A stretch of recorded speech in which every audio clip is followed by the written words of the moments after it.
అందరికీ నమస్కారం. నా పేరు Venky Gadde. Spotlight with NRI to NRI కార్యక్రమానికి స్వాగతం, సుస్వాగతం.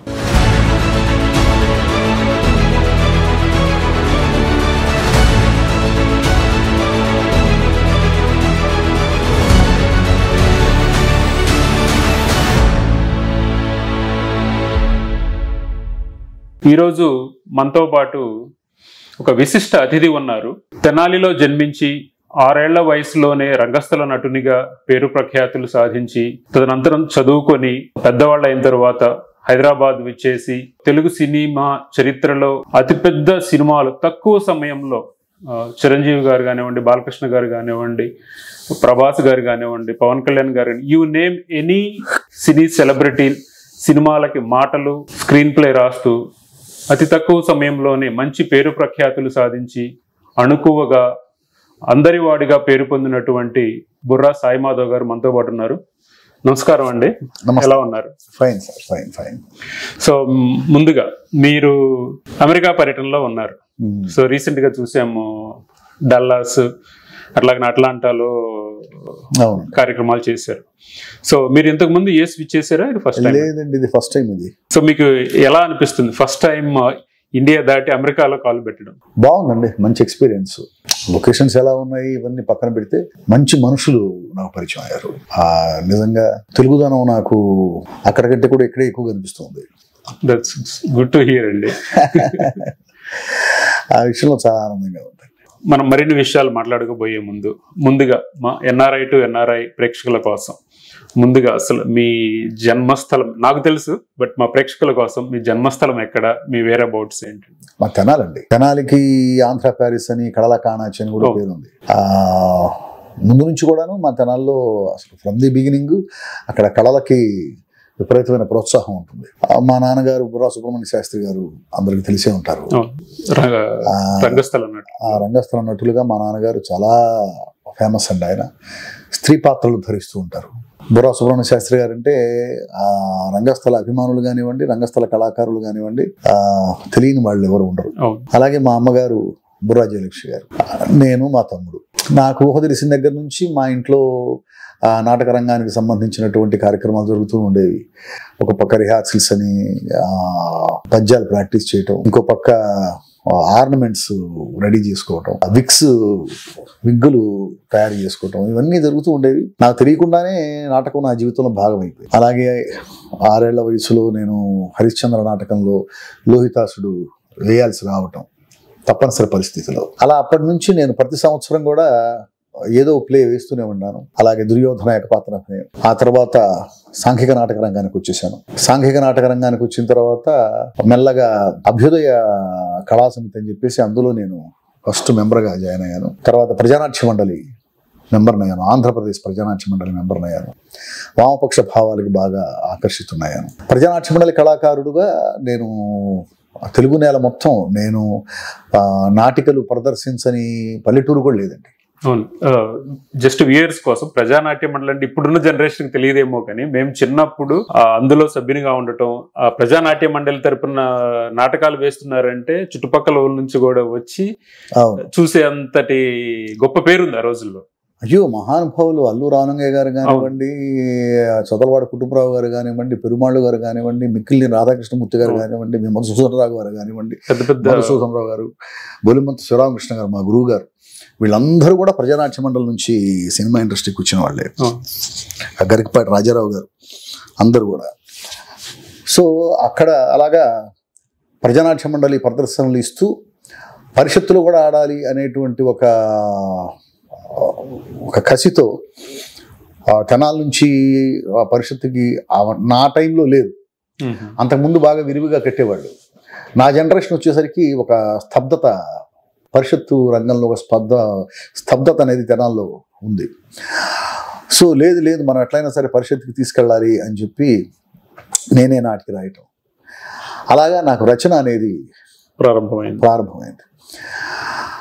అలాగా 2-3 నాటికలు రాసిన తర్వాత అద్దంలో చందమామ అనే నాటిక నాకు మంచి పేరు తీసుకొచ్చింది. ఆ నాటిక బాపట్ల నుంచి ఆడాను. మా గురువుగారు KST సాయి గారు దానికి దర్శకత్వం వహించారు.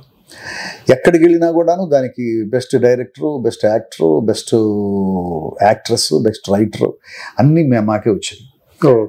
అలాగా నాటక రంగంలో ఉండి, అయితే నాకు చిన్నప్పటి నుంచి కూడా నాకు ఆశయం సినిమా రంగంలోనే సెటిల్ అవ్వాలి, నేను బ్రతికినా కోరిక చిన్నప్పటి నుంచే కలిగింది? చిన్నప్పటి నుంచే ఉందండి, చిన్నప్పటి నుంచే ఉంది. అంటే నాటకం నా జీవితంలో భాగమైందని చెప్పాను కదండి.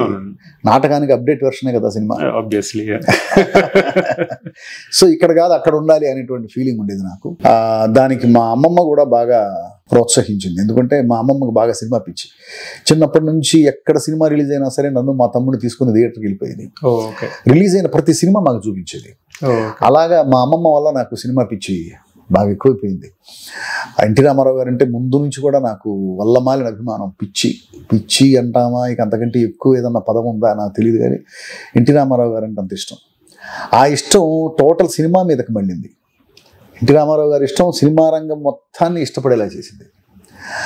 అలా ఎప్పటికైనా సరే సినిమా రంగంలోనే సెటిల్ అవ్వాలనేటువంటి ఆశయం నన్ను హైదరాబాద్ తీసుకొచ్చింది. హైదరాబాద్లో ఫస్ట్ సీరియల్స్ రాశాను. ఆ సీరియల్స్లో నా వర్క్ చూసి కృష్ణం వందే జగద్గురు సినిమాకి నాకు అవకాశం ఇచ్చారు. అక్కడి నుంచి వెనక్కి తిరిగి చూసుకోలేదు. ఇది నా ప్రస్థానం. ఓకే, దట్స్ సర్టిల్ అండి. కైండ్ ఆఫ్ మీకు చిన్నతనం నుంచే రంగస్థల నటునిగా మీ జీవితంలో ఒక భాగం అయిపోయి, మళ్ళీ మీ అమ్మమ్మ గారు మీకు సినిమాలు చూపించడం, సినిమాల మీద ఇంట్రెస్ట్ కలగడం, ఇదంతా కూడా చూస్తే మీకు చిన్నప్పటి నుంచి రంగస్థల నటులుగా అనుభవం ఉంది. బట్ అది ఇట్ టుక్ సమ్ టైం మీకు మీ టాలెంట్ గుర్తించడానికి కానివ్వండి, నాటకాలు అది. బట్ అలాగనే తర్వాత మ్యారేజ్ అయ్యి హైదరాబాద్ వచ్చిన తర్వాత మీ సినీ ప్రస్థానం చూస్తే, నాటికలు పక్కన పెడితే సినీ ప్రస్థానం చూసుకుంటే ఐ థింక్ 2012లో అనుకుంటా మీ కృష్ణం వందే జగద్గురు 2012లో. సో 2025లో ఉన్నాం. ఐ థింక్ 13 ఏళ్ళు. ఈ 13 ఏళ్లలో ఐ మీన్ తెలుగు సినీ పరిశ్రమ ఎంతో మంది రైటర్స్ ని చూసింది, మాటల రచయితలు. బట్ మీ అంత క్విక్ గా, మీ అంత ఎక్కువ జనరస్ చేసిన మూవీస్ కి మాటలు రాసిన వారిగా మీకు చాలా తక్కువ సమయంలో మంచి పేరు వచ్చింది అంటాం. అది నిజమేనా? అవచ్చండి. అంటే 1994 నుంచి నా ప్రయత్నాలు ఉన్నాయండి. 94 నుంచి. అయితే నేను ఎవరికి కనపడలా. నేను కనపడింది కృష్ణం వందే జగద్గురు సినిమా. ఎగ్జాక్ట్లీ. నాకు ఇండస్ట్రీ పరిచయం అంత ముందు నుంచి నాకు ఇండస్ట్రీ పరిచయం అయింది, కానీ ఇండస్ట్రీకి నేను పరిచయం అవ్వాలా. ఇండస్ట్రీకి నన్ను పరిచయం చేసింది కృష్ణం వందే జగద్గురు సినిమా. అప్పటిదాకా నా ప్రయత్నాలు జరుగుతూనే ఉన్నాయి. రిలీజ్ కాని సినిమాలు కూడా రాశాను నేను. రిలీజ్ కాని సినిమాలు దాదాపుగా 7 సినిమాలు ఏమో ఉన్నాయి.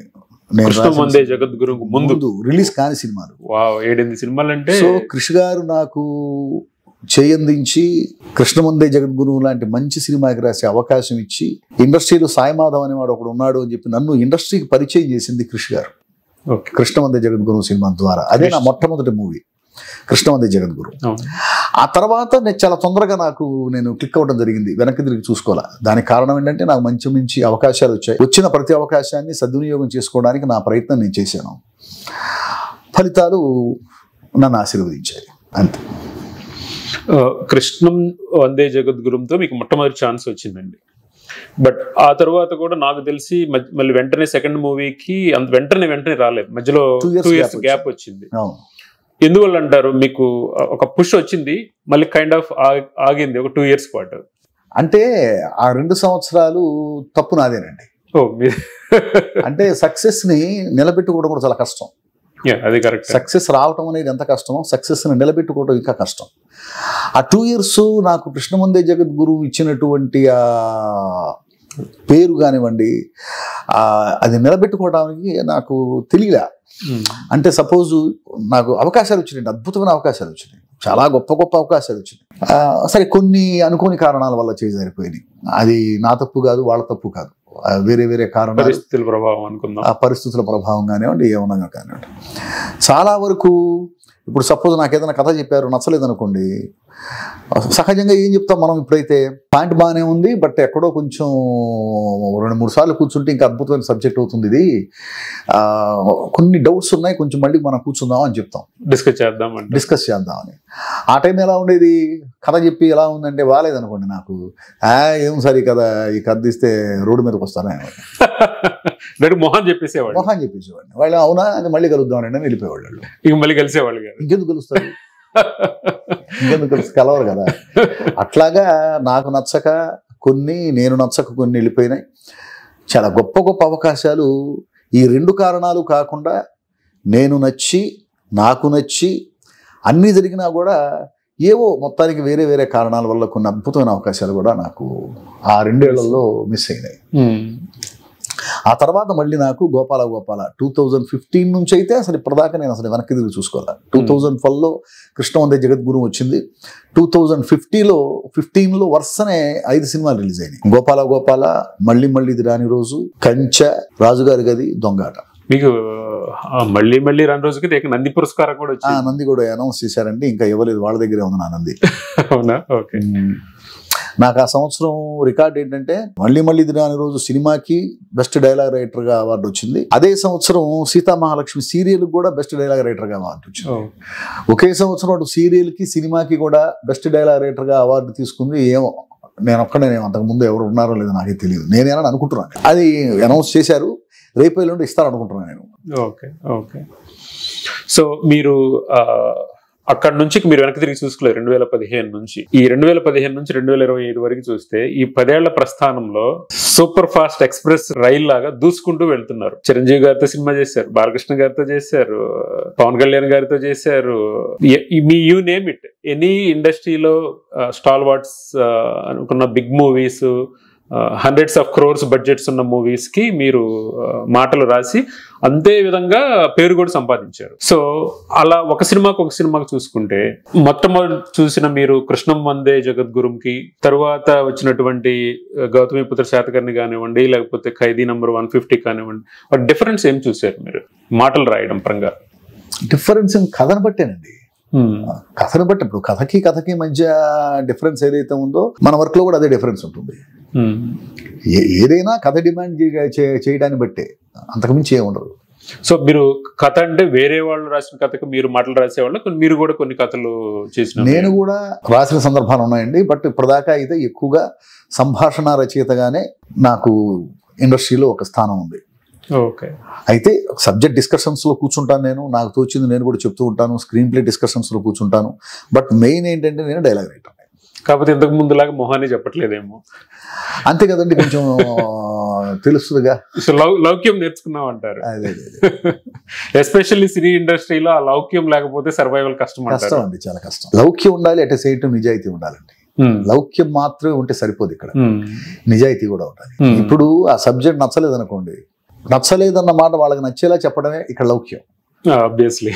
అంతేగాని నచ్చకపోయినా కూడా నచ్చిందని చెప్పడం అనే దానికి లౌక్యం అని పేరు పెట్టి మనం దాన్ని నిజాయితీగా ఉండకపోవడం చేయకూడదు, అది తప్పది. నిజాయితీ ఉండాలి, ఎట్ సేమ్ టైం లౌక్యం ఉండాలి. ఒకవేళ నచ్చకపోయినా కూడా ఆ మాట వాళ్ళకి నచ్చేలా చెప్పగలగాలి. ఎందుకు నచ్చలేదంటే వాళ్ళకి మనం కన్విన్స్ చేయగలగాలి. ఇండస్ట్రీలో కన్విన్స్ అవ్వడానికి ఎప్పుడు రెడీగా ఉంటానండి. ఒకవేళ నేను చెప్పిన పాయింట్స్ వాళ్ళకి నచ్చకపోతే నన్ను కన్విన్స్ చేస్తారు, నిజంగా వాళ్ళు చెప్పిన దాంట్లో నిజం ఉంటే నేను కన్విన్స్ అవుతాను, నేను చెప్పిన దాంట్లో నిజం ఉంటే వాళ్ళు కన్విన్స్ అవుతారు. ఇండస్ట్రీ కావాల్సింది అల్టిమేట్గా హిట్, అంతే. కానీ ఇక్కడ ఏం జరుగుతూ ఉంటుంది, ఎక్కువ శాతం ఎవళ్ళని వాళ్ళు మోసం చేసుకుంటూ ఉంటారు, ఎదుటి వాళ్ళని మోసం చేస్తున్నామని అనుకుంటారు. కానీ ఇక్కడ ఎవరు ఎదుటి వాళ్ళని మోసం చేయలేరండి, వాళ్ళని వాళ్ళే మోసం చేసుకుంటూ ఉంటారు. సో మీకు మామూలుగా అటువంటి సందర్భాలు ఎదురయ్యి స్టోరీ బాగుండకపోయినా మాటలు రాయాల్సి రావడం వంటి సిచ్యువేషన్స్ ఎప్పుడైనా ఫేస్ చేశారా? సహజంగా అందరూ ఫేస్ చేస్తారు సార్, సాయి మాధవ్ బుర్ర ఒకడే కాదు, అది ఇండస్ట్రీలో చాలా మామూలు విషయం. మనం పని చేసేటప్పుడు ఆ ప్రవాహంలో అదొక వస్తూ ఉంటుంది అంతే, ఆ ప్రవాహంలో. కానీ మీకు కొంచెం ఒక పేరు వచ్చిన తర్వాత అలాంటి వాడు మొహమాటాల కోసం పోయి అలా చేస్తే మీ పేరు కూడా దెబ్బతింటుంది కదండి. మొహమాటాలుగా నేను ఎప్పుడు చెప్పాను, నేను చెప్పాను కదా ఇందాక, నచ్చకపోతే నచ్చలేదని చెప్తాను నేను, నచ్చకపోతే నచ్చలేదని చెప్తా, ఇందులో ప్రాబ్లం ఉందనే చెప్తా. తీసుకోవడం తీసుకోకపోవడం అనేది అవతల వాళ్ళ విషయం, అయితే వాళ్ళు ఇబ్బంది పడకుండా చెప్తాను నేను. ఇబ్బంది పడకుండా ఖచ్చితంగా అది బాగలేకపోతే బాగలేదని చెప్తాం తప్ప బాగలేని దాన్ని బాగుందని కానీ బాగున్న దాన్ని బాగలేదని కానీ చెప్పి పనికి మాత్రం నేను ద్రోహం చేయను పొరపాటు కూడా. సో మీరు అలా చెప్పినప్పుడు మీ సజెషన్స్ విని మార్పులు చేర్పులు చేసిన సందర్భాలు ఉన్నాయండి? సహజంగా జరుగుతూ ఉంటాయి ఇవి. Okay okay. ఒకప్పుడు మనం చెప్పింది కరెక్ట్ అనిపిస్తే వాళ్ళు దానికి కన్విన్స్, ఇందాక చెప్పా కదా సార్, మనం చెప్పిన దాంట్లో నిజం ఉంటే వాళ్ళు కన్విన్స్ అవుతారు, లేదు అనుకుంటే వాళ్ళు చెప్పిన దాంట్లో నిజం ఉన్నప్పుడు మనం కన్విన్స్ అవుతాం. ఖచ్చితంగా నిజానికి మాత్రమే కన్విన్స్ అవుతాం, అబద్ధాన్ని కన్విన్స్ అయితే మాత్రం ద్రోహం చేసినట్టు అవుతుంది. ఆ పని నేను ఇప్పుడు చేయను. Okay okay. సో మామూలుగా మీరు ఒక సినిమా ఒప్పుకున్న తర్వాత మాటలు రాయడానికి ఎలా ప్రారంభం అవుతుంది మీ జర్నీ ఆ సినిమాతో? ఓకే, ఇప్పుడు ఎవరైనా వచ్చి ఈ సినిమా చేద్దామండి, మీకు నచ్చింది, స్టోరీ నచ్చింది, అంతా ఓకే అనుకున్నారు, సో మీ హోంవర్క్ అనేవ్వండి, మీ దినచర్య ఎలా ఉంటుంది?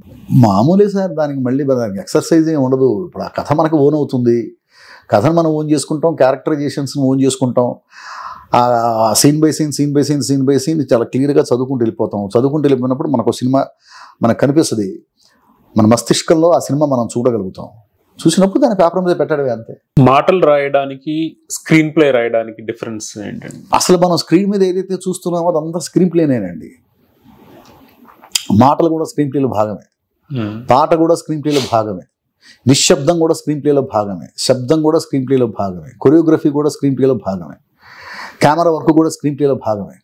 మనం ఏదైతే స్క్రీన్ మీద చూస్తున్నామో అదంతా కూడా స్క్రీన్ ప్లేనే. Okay. Cinema is nothing but screen play. Screen ప్లేని స్క్రీన్ మీద చూపించటమే సినిమా. ఓకే. సో మీరు మాటలు రాసే ప్రతి సినిమాకి స్క్రీన్ ప్లే కూడా చేశారండి, లేకపోతే లేదండి. వాళ్ళు స్క్రీన్ ప్లేలో కూడా ఏదైనా అవసరం ఉండి సాయిమాధవ్ కూడా కూర్చుంటే బాగుంటుంది అనుకుంటే నన్ను కూడా కూర్చోబెడతారు. ఓకే.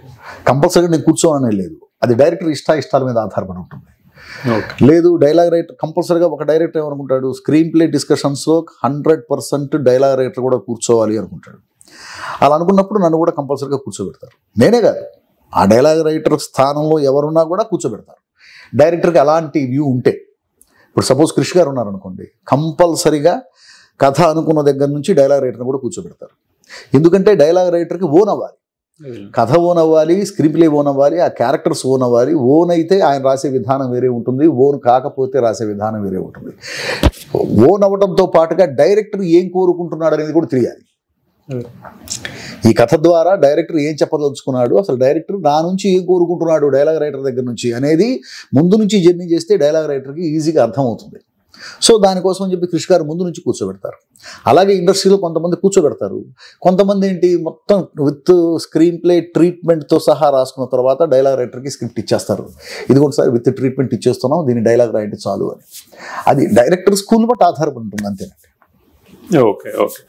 సో తెనాలి నుంచి వచ్చామన్నారు, ఆంధ్ర ప్యారిస్ అంటారు, అలాగనే కళల కానాచి అంటారు. ఐ థింక్ నాకు తెలిసి మీరు అదే పేరుతో కళల కానాచి అని ఒక ఆర్గనైజేషన్ స్థాపించి దానికి తరపున మీరు ఎన్నో కార్యక్రమాలు చేస్తున్నారు. మీకు ఎందుకు ఆలోచన ఎలా వచ్చింది కళల కానాచి అనే సంస్థను? ఎందుకు? మీ కెరీర్ బాగుంది, మీ సినిమాలు బాగున్నాయి, మీరు మంచి ఫామ్ లో ఉన్నారు, బాగా డబ్బులు సంపాదించుకోవచ్చు, బట్ అలాంటి స్టేజ్ లో వెంటనే అంత క్విక్ గా ఆ సంస్థను స్థాపించి అలా సేవ చేయాలని ఎందుకు అనిపించింది? ఇప్పుడైతే చేయగలమని. ఓకే, అంతే కదండి. బట్ అంటే తర్వాత అయినా ఇప్పుడు మీరు 2025లో ఉన్నామండి, మీరు మంచి ఫామ్ లో ఉన్నారు.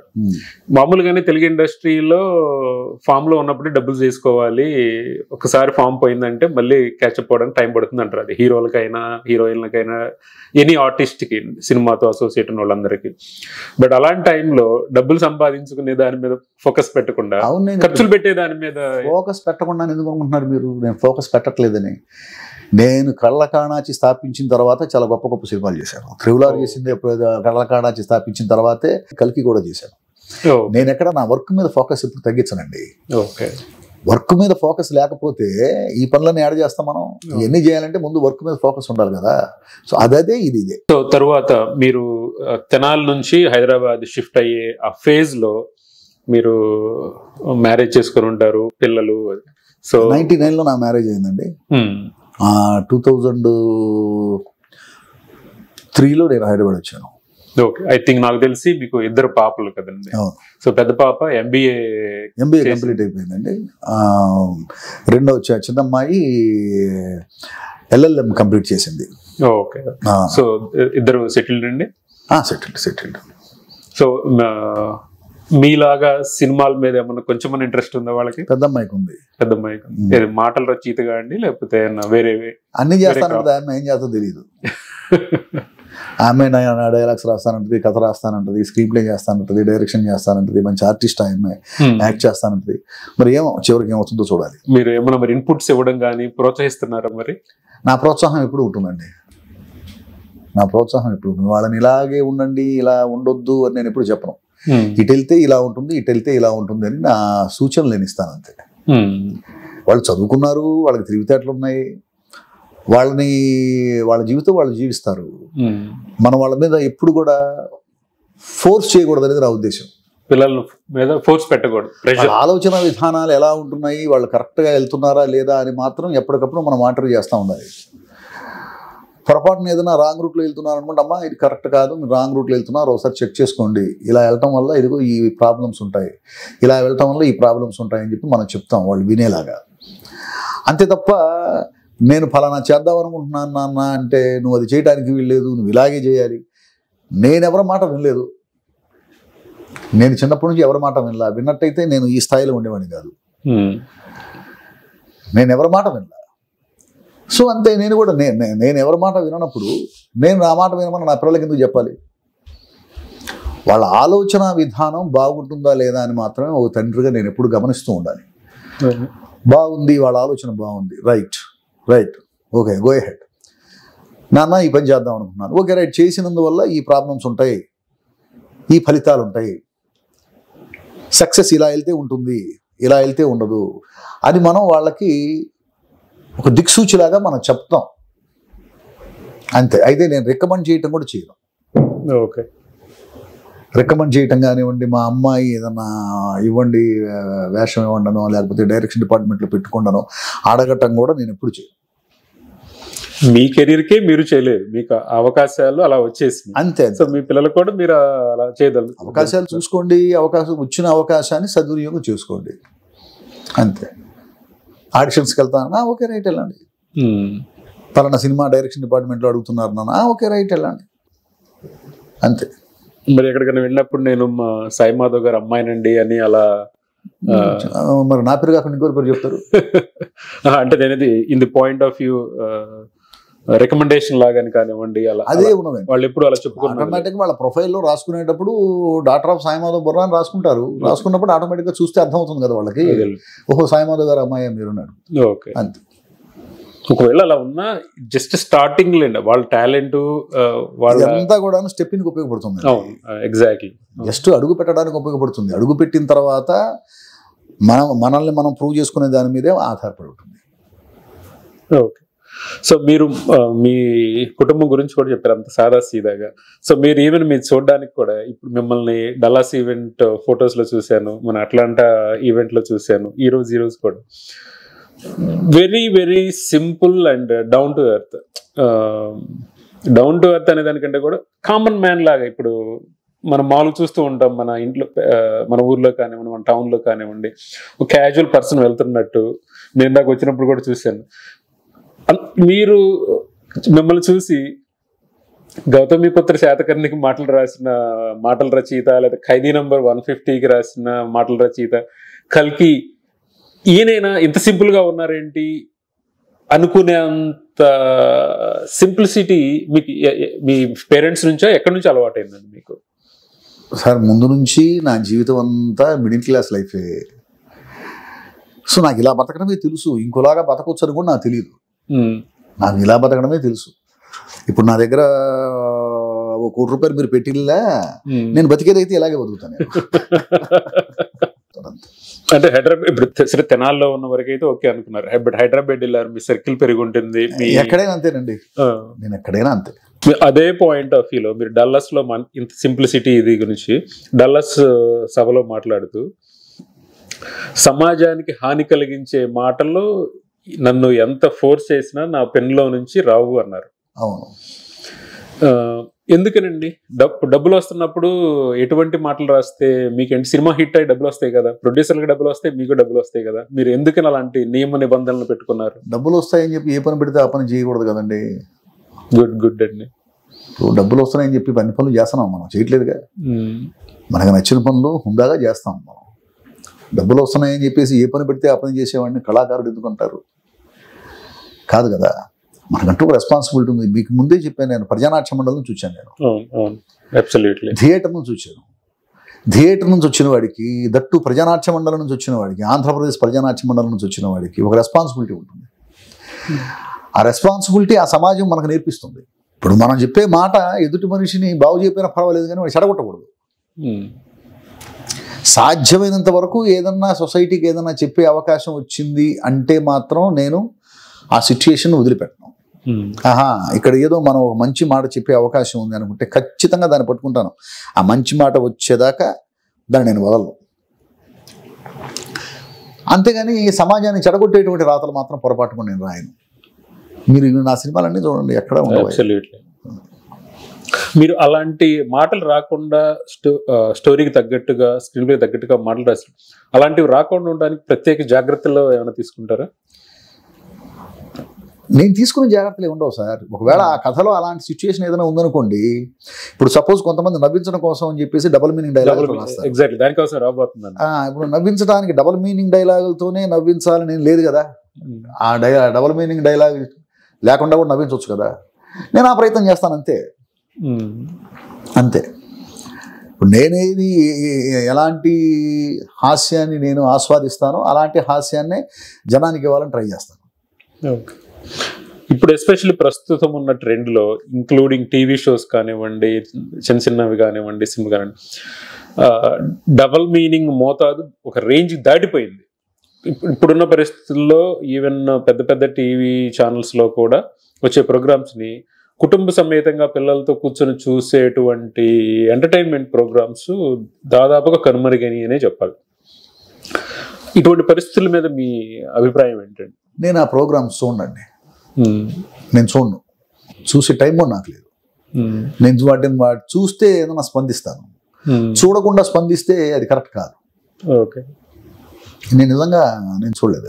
బట్ అలాంటివి చేయకుండా జరుగుతున్నాయని మీకు తెలుసు, మీరు చూడరు, బట్ జరుగుతున్నాయని మీ దృష్టికి వచ్చే మీరు చెప్తుంటే వింటూ ఉంటారు. సో అలాంటివి మన ప్రస్తుతం ఉన్న ఎస్పెషల్లీ సమాజంలో మామూలుగానే చూస్తున్నాం, జనరేషన్కి డిఫరెన్సెస్ వస్తున్నాయి. ఇప్పుడు ప్రస్తుతం ఉన్న ఈవెన్ మిడిల్ స్కూల్, హై స్కూల్లో కూడా పిల్లలు బాగా ఇన్ఫ్లుయెన్స్ అవుతున్నారు. అలాంటివి మీ కాకుండా మిగతా వాళ్ళు అలాంటివి తగ్గించాలండి, వాళ్ళకి ఇచ్చే ఏమన్నా మెసేజ్ ఏమన్నా? మెసేజ్ మనం ఇస్తే మాత్రం వాళ్ళు తీసుకుంటారా? మనం చెప్తే వాళ్ళు వింటారా సార్? ఇవన్నీ కూడా వృధా. అంతే అంటారా? అంతే. ఇప్పుడు వాళ్ళని అడిగితే జనం చూస్తున్నారు. ఇప్పుడు టీవీ షోలు అంటున్నారు, మీరు రేటింగ్ లేకపోతే ఎందుకు వాళ్ళు చేస్తారు? అంతే కదా, రేటింగ్ల కోసమే కదండి. అంతే, వాళ్ళకి రేటింగ్ వస్తుంది, ఛానల్కి డబ్బులు వస్తున్నాయి, ప్రొడ్యూసర్స్కి డబ్బులు మిగులుతున్నాయి. సో వాళ్ళు అలాంటివి కోరుకుంటున్నారు కాబట్టి చేస్తున్నారు. అది మనం దానికి తప్పు ఒప్పు అనేది కూడాను, దానికి అందులో మనం ఇన్వాల్వ్ కాకుండా మనం దాని మీద డిస్కస్ చేయకూడదు. నేను అక్కడ రాసి నాది నచ్చక నేను వెనక్కి రాలేదు. అసలు ఆ ప్రోగ్రామ్ ఏంటో నాకు తెలియదు. నేను ఎప్పుడు కనీసం చూడలేదు. సో ఏంటంటే ఇప్పుడు జనానికి నేను ఫస్ట్ నుంచి మనం అనుకుంటుంది ఏమిటంటే, ఈ ప్రోగ్రామ్స్ పక్కన పెట్టండి, జనాన్ని తప్పుదోవ పట్టించే డబల్ మీనింగ్ డైలాగులు ఉండేటువంటి ఏదైనా మనం చేయకూడదనే కదా మనం ముందు నుంచి చెప్తుంది. పర్టికులర్గా పలానా షోని మనం పాయింట్అవుట్ చేయాల్సిన అవసరమే ఉంది. పర్టికులర్గా పలానా షో, పలానా టీవీ ఛానల్ అని ఏం లేదులేండి. అన్ని అలాంటిది ఎక్కడొచ్చినా సరే, ఆఖరికి సినిమాల్లో వచ్చినా, ఇప్పుడు సపోజ్ ఒక సినిమాలో, నాకు సినిమా పేరు చెప్పనులేండి, కామెడీ కోసం అని చెప్పేసి ఒక మెంటల్ హాస్పిటల్లో ఆ మెంటల్ పేషెంట్లు అందరూ కలిసి ద్రౌపది వస్త్రాభరణం ప్లే ఆడుతున్నప్పుడు ఆ మెంటల్ పేషెంట్లు అందరూ కలిసి ఆ ద్రౌపది చీర లాగేస్తుంటారు. ఆ లాగే వాళ్ళల్లో పాండవులు కూడా పోటీ పడుతుంటారు. పాండవులు కూడా పోటీ పడి ధర్మరాజు, భీముడు, అర్జునుడు, నకులుడు, సహదేవుడు కూడా ఆ చీరలు లాగడానికి ట్రై చేస్తూ ఉంటారు. పరాకాష్ట అనుకోవాలి. ఇంకా పరాకాష్ట. కృష్ణుడు వస్తాడు స్టేజ్ మీద, కృష్ణుడు కూడా వచ్చి చీరలు లాగుతూ ఉంటాడు, కృష్ణుడు కూడా. సో నేను రాయనండి, నా లోపల నుంచి రాదు ఇది, పిచ్చి పరాకాష్ఠకు చేరింది అనుకోవాలి. ఇది నేను రాయను, దయచేసి మీరు నన్ను క్షమించండి అంటే, లేదండి మెంటల్ వాళ్ళు మెంటల్ పేషెంట్లు కదా కాబట్టి కామెడీ క్రియేట్ అవుతుంది. ఓ పని చేయండి సార్, మెంటల్ పేషెంట్లు అనుకున్నట్టే ఓ పని చేయండి, క్రీస్తు క్యారెక్టర్ కూడా క్రియేట్ చేయండి. అక్కడ క్రీస్తు క్యారెక్టర్ కూడా క్రియేట్ చేసి ఆయన కూడా చీరలు అవుతున్నాడు చూపించగలరా మీరు? అంత ధైర్యం ఉందా మీకు? లేదు కదా. అల్లా క్యారెక్టర్ని కూడా క్రియేట్ చేసి చీరలు అవుతున్నాడు అని చెప్పి చెప్పగలరా మీరు? మీకు అంత ధైర్యం ఉందా? చంపేస్తారు సార్ వాళ్ళు. ఎందుకంటే వాళ్ళ మతాన్ని, వాళ్ళ దైవాన్ని వాళ్ళంతా కాపాడుకుంటూ వస్తున్నారు. వీళ్ళు ఆ పని చేయట్లేదని కదా మీరు దీన్ని కామెడీకి వాడుతున్నారు. వీళ్ళని మీరు చాలా మంచి point, at the same time sensitive point raise చేశారు. మీరు అన్నది 100% కరెక్ట్. ఇప్పుడు హిందూ మెజారిటీగా ఉన్న హిందూ దేశంలో, భారతదేశంలో మన హిందూ దేవుళ్ళని, హిందూ దేవతల్ని కించపరచడం, డబల్ మీనింగ్ డైలాగులు మాట్లాడడం, మీరు అన్నట్టు చీరలాగడం, యాక్షన్ చేసే ధైర్యం ఉంది. కానీ మైనారిటీలుగా ఉన్నటువంటి, ఎందుకంటే అది వాళ్ళ తప్పు కాదు సార్, వాళ్ళ దైవాన్ని వాళ్ళు కాపాడుకుంటున్నారు. అబ్సల్యూట్లీ. ఇప్పుడు క్రిస్టియన్స్ వాళ్ళ దైవాన్ని వాళ్ళు కాపాడుకుంటున్నారు, ముస్లిమ్స్ వాళ్ళ దైవాన్ని వాళ్ళు కాపాడుకుంటున్నారు, వాళ్ళ ఖురాన్ని వాళ్ళు కాపాడుకుంటున్నారు, వాళ్ళ బైబుల్ని వాళ్ళు కాపాడుకుంటున్నారు, వాళ్ళ దైవాన్ని వాళ్ళు పవిత్రంగా చూసుకుంటున్నారు. ఎవరన్నా వచ్చి పొరపాటున చిన్న మాట అన్నా కూడా వాళ్ళు ఊరుకోరు, చిన్న మాట అన్నా ఊరుకోరు. మొత్తం టోటల్ సమాజం వచ్చేసి తిరగబడతారు. ఇక్కడది లేదు. ఇక్కడ ధర్మరాజు వచ్చేసి ద్రౌపది చీరలాగుతున్నాడన్నా నవ్వుకుంటున్నారు, నవ్వులు కోసం చూస్తారు. ఆఖరి కృష్ణుడు వచ్చేసి ద్రౌపది చీరలాగేసాడన్నా కూడాను వాళ్ళు చెప్తుంటే నవ్వుతున్నారు. అక్కడ నాతో పాటు కూర్చున్నటువంటి అక్కడ డిస్కషన్లో ఉన్న వాళ్ళందరూ పక్క నవ్వుకుంటున్నారు. నేను రాయను. నేను ఎవరి మనోభావాలు కించపరిచేలాగా నేను రాయను. అటు హిందువుల మనోభావాలు నేను కించపరచను, అటు క్రిస్టియన్స్ మనోభావాలు కించపరచను, ముస్లిమ్స్ మనోభావాలు కించపరచను. ఎందుకంటే వాళ్ళందరూ కూడా వాళ్ళ మతాలు ఆచరించుకుంటూ వాళ్ళ దైవాల్ని పూజించుకుంటూ జీవిస్తూ ఉన్నారు. ఎందుకు వాళ్ళ మనోభావాలు దెబ్బతీయాలి? అది కరెక్ట్ కాదు కదా. వాళ్ళ మనోభావాలు దెబ్బతీసి ఇప్పుడు థియేటర్లో వాళ్ళు 10 మంది ఉంటారు.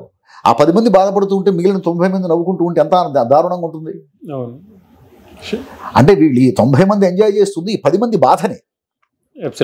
ఇది కరెక్ట్ కాదు కదా. ఆఖరికి మీరు చూస్తే రాజుగారి గది సినిమాలో ఒక పాస్టర్ క్యారెక్టర్ ఉంటుంది.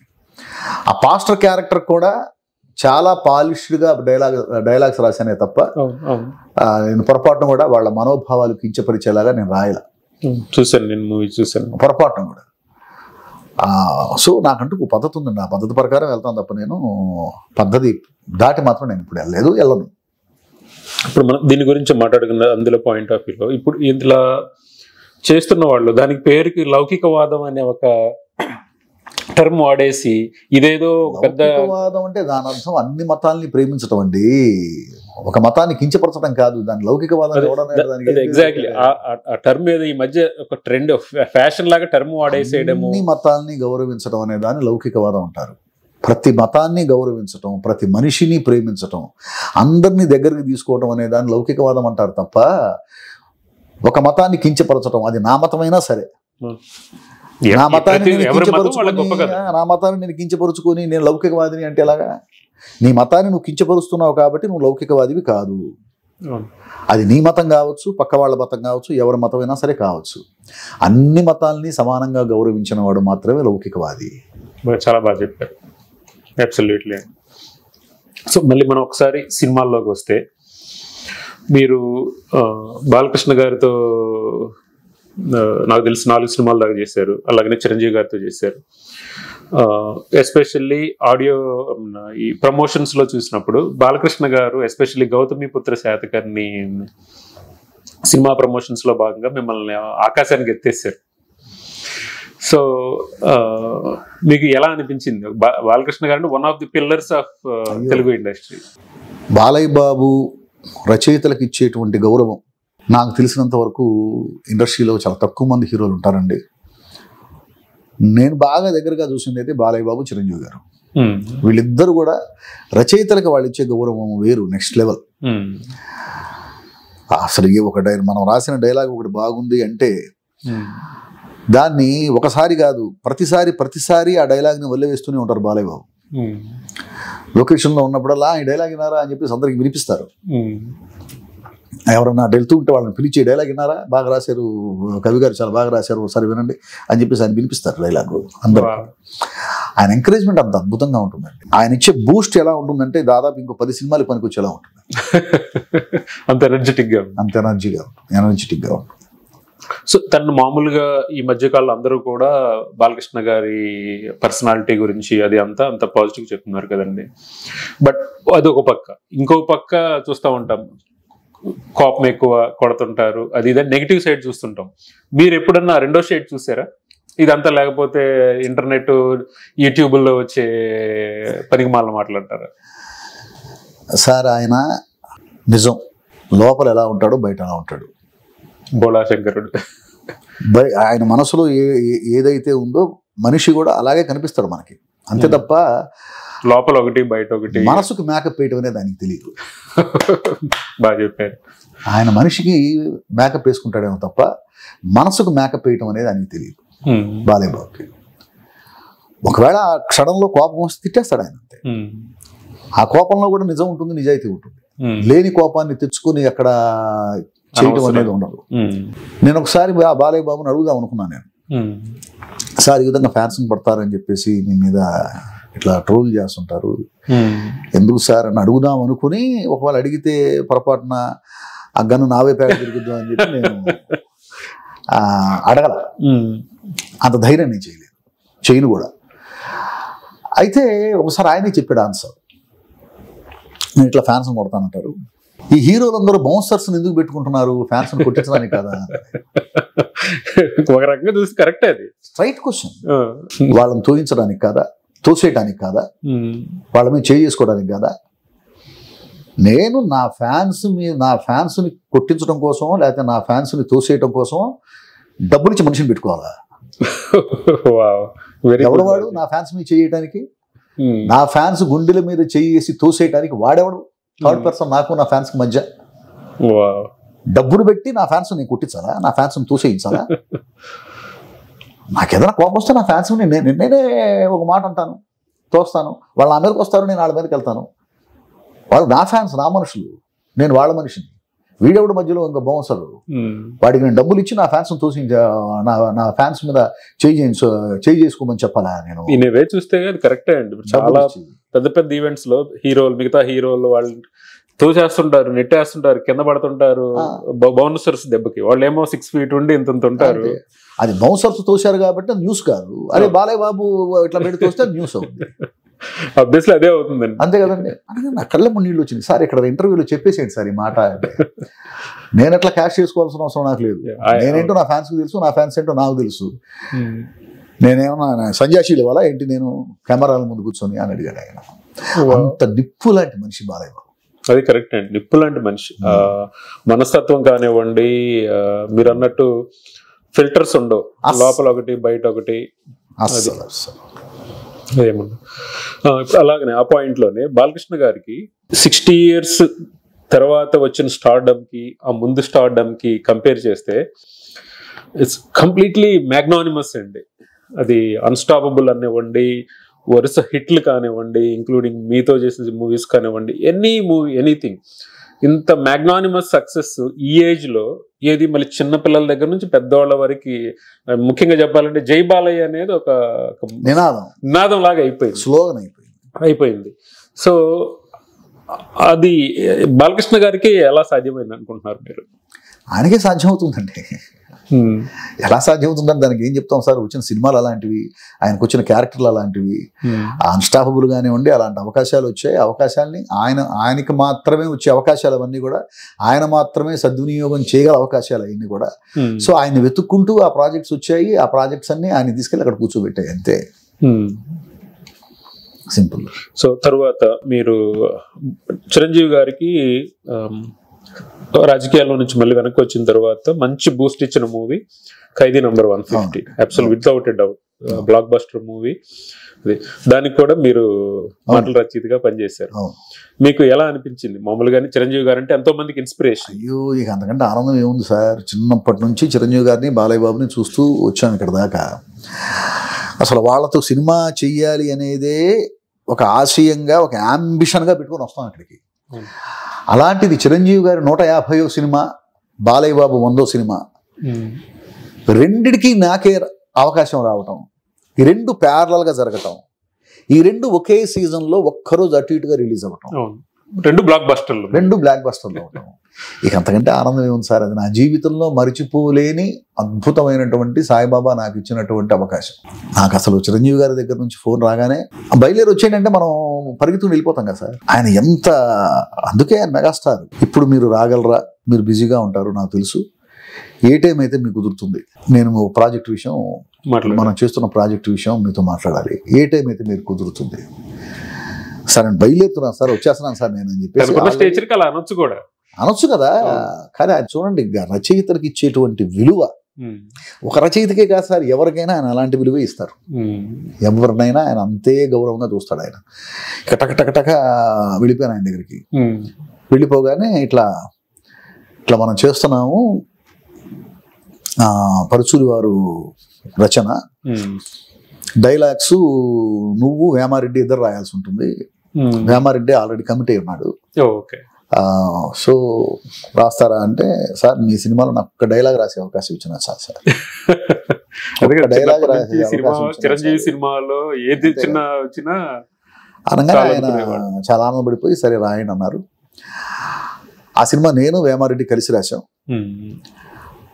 అయితే ఎక్కువ శాతం నేను రాసినవే ఉంటాయి. సో బాలకృష్ణ గారి నుంచి మాట్లాడుకున్నాం, చిరంజీవి గారి గురించి మాట్లాడుకున్నాం.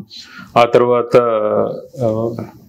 మీరు మూవీస్ పరంగా వస్తే బాహుబలి మిస్ అయ్యి RRRకి రాశారు మీరు. సో బాహుబలి ఎలా మిస్ అయ్యారు, RRR ఆపర్చునిటీ ఎలా వచ్చింది? బాహుబలి ఎలా మిస్ అయింది కూడా తెలియదండి వాస్తవంగా. బాహుబలి నన్ను పిలిచారు, నేను వెళ్ళాను, మాట్లాడుకున్నారు, అంతా అయిపోయింది, మాట్లాడుకున్నాం, అంతా అయిపోయింది. అయిపోయిన తర్వాత మరి ఏంటో తర్వాత మళ్ళీ టక్కని చెప్పి నేను బోర్డులో లేరు, ఏమైందంటే కూడా తెలియదు, నేను కూడా అడగలేదు. మళ్ళీ త్రిబులార్కి రాజమౌళి గారు పిలిపించి త్రిబులార్ అవకాశం ఇచ్చారు. సో మరి మీరు ఎప్పుడు అడగలేదా? నేను అడగలేదండి, అడగలేదు, అడగకూడదు కూడా, ఎందుకు అడగటం.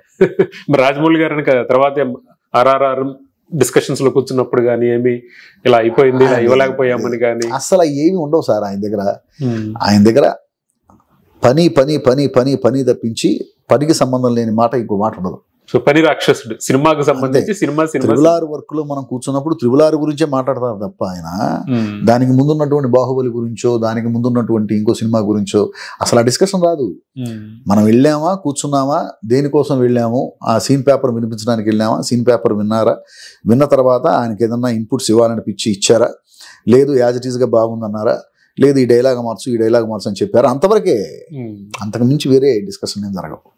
సో మీరు మిగతా రైటర్స్ కి మీరు అనుకున్న డిఫరెన్సెస్ ఏమైనా ఉన్నాయండి? అంటే స్టైల్ ఆఫ్ మాటలు రాయడం కానివ్వండి, ఎవరి స్టైల్ వాళ్ళకు ఉంటుందండి. మిగతా రచయితలకి నాకునే ఉంది, ప్రతి రచయితకి తనకంటూ ఓ స్టైల్ ఉంటుంది.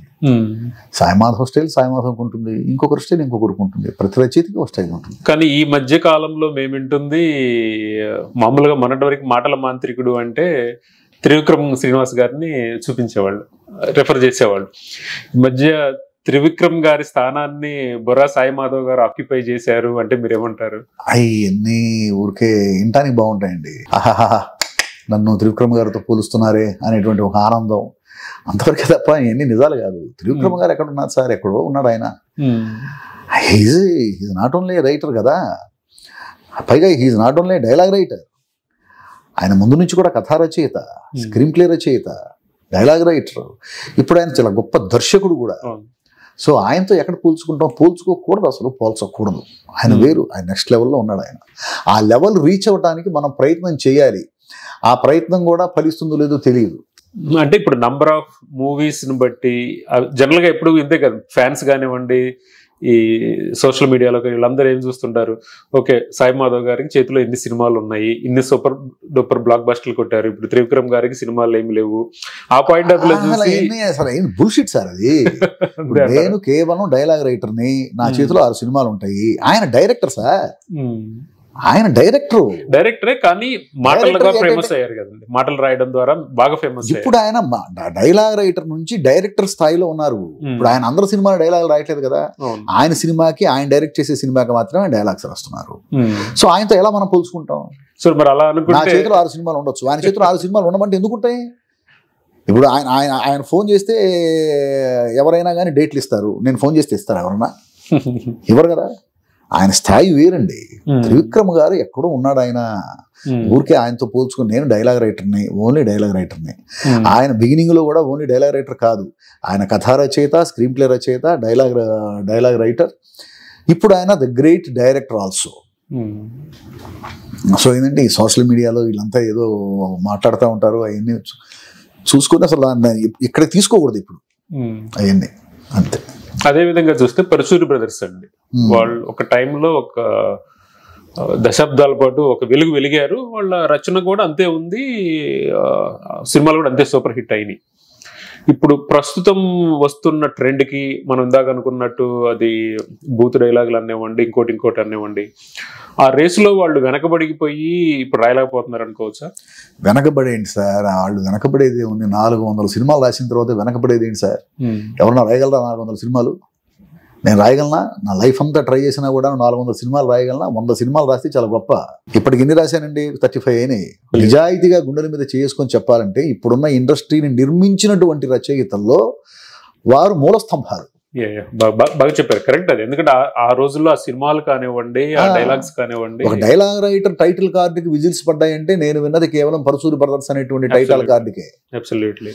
ఇప్పుడు ఆశీస్సులు ఇచ్చేటువంటి స్థాయిలో గురుస్థానంలో ఉన్నారు వాళ్ళు. అంటే ప్రస్తుతం సోషల్ మీడియాలో సోషల్ మీడియాలో 100 మాట్లాడుకుంటారు సార్, అయినా మనం తీసుకోకూడదు. మనం రెస్పాన్సిబుల్ పర్సన్స్ గా మనం కూర్చొని వాటి గురించి మాట్లాడుకోకూడదు. సోషల్ మీడియాలో 100 వస్తుంటాయి. ఇప్పుడు అంతకుముందు రచ్చబండ దగ్గర కూర్చొని బూతులు తిరుగుతూ ఉండేవాళ్ళు, ఇప్పుడు ఆ రచ్చబండ దగ్గర బూతులు తిట్టకుండా వాళ్ళు సోషల్ మీడియాలో పెడుతున్నారు. ఇప్పుడు ఆ బూతుల గురించి మనం ఏడ మాట్లాడుకుంటాం? వెల్ సెడ్ అండి. So coming back to RRR movie, Baahubali miss అయ్యేది రాశారు. అందులో అగైన్ ఇద్దరు యంగ్ హీరోస్, రామ్ చరణ్ గారు అండ్ జూనియర్ ఎన్టీఆర్ గారు. వాళ్ళతో మీరు జర్నీ ఎలా అనిపించింది? కూర్చున్నారు ఎప్పుడైనా డిస్కషన్స్ లో? కానీ అంటే పెద్దగా కూర్చునే అవకాశం రాలేదండి. అంటే ఇక్కడ ఏదైనా డైలాగ్ యాడ్ చేద్దామా అనిపించింది అనుకోండి, అప్పుడు పిలుస్తారు. పిలిచి చూడండి ఇక్కడ ఏదైనా డైలాగ్ యాడ్ అయితే బాగుంటుంది అనిపిస్తుంది, ఏదన్నా ఒకసారి ట్రై చేయండి అంటారు. సో అలాంటి సందర్భాలు 2 సార్లు 3 సార్లు వచ్చాయి అంతే. సో అలా వెళ్ళినప్పుడు ఒకసారి నేను ఇద్దరిని, చరణ్ బాబుని, తారక్ గారిని కలవడం జరిగింది. అంతకుముందు ఒకసారి వెళ్ళినప్పుడు వర్క్ షాప్ లో ఒకసారి కలవడం జరిగింది. అంతే తప్ప ఎక్కువగా ఆ సినిమాకి వాళ్ళతో పాటు జర్నీ అనేది జరగలేదు. చరణ్ బాబుతో నాకు జర్నీ ముందు నుంచి ఉంది.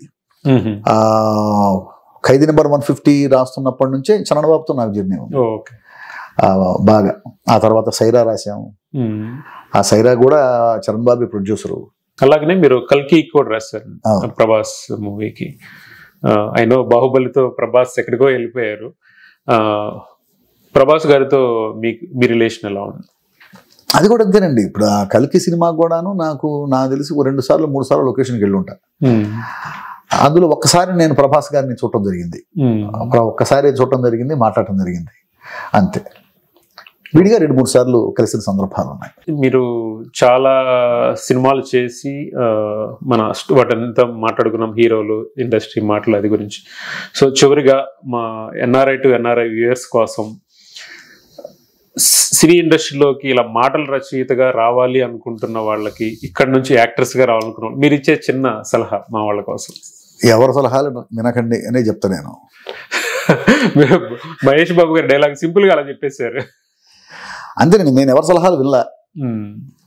అయితే నేను చెప్పేది ఒకటే, ఎవరి సలహాలు వినండి కానీ మిమ్మల్ని మీరు వినండి. ఎవరి సలహాలు వినకండి, ఎవరు చెప్పింది వినకండి, కానీ మీరు చెప్పేది మాత్రం మీరు వినండి. మీరు చెప్పేది మీరు వినకపోతే మాత్రం దెబ్బతింటారు. మీ మనసు చెప్తూ ఉంటుంది, నువ్వు విని అని చెప్తూ ఉంటుంది, ఖచ్చితంగా చెప్తూ ఉంటుంది మనసు. మనం మనసు చెప్పింది వినకుండా మనం వేరే ఏదో ఆలోచిస్తూ ఉంటాం. నువ్వు రచయితవి, నువ్వు రచయితగా ప్రయత్నించు. నువ్వు దర్శకుడివి, దర్శకుడిగా ప్రయత్నించు. నువ్వు లిరిసిస్ట్గా ప్రయత్నించు. నువ్వు యాక్టర్గా ప్రయత్నించు. లేదు నువ్వు సినిమాటోగ్రాఫర్గా ప్రయత్నించు అని చెప్పేసి మన మనసు మనకు చెప్తూ ఉంటుంది. మనలో ఏ టాలెంట్ మనకి ఏది అనిపిస్తుందో మనకి చెప్తూ ఉంటుంది. మనల్ని మనం అపార్థం చేసుకోకూడదు, మనల్ని మనం అర్థం చేసుకోవాలి. మన మనసు చెప్పింది మనం వినాలి, అంతే. ఇక అంతకుమించి నేనేం చెప్పను. చాలా వెల్ సెడ్ అండి, చక్కని సలహా. ఎందుకంటే ప్రతి ఒక్కరికి ఉంటుంది ఆ మనసులో ఏదో చేయాలి అని.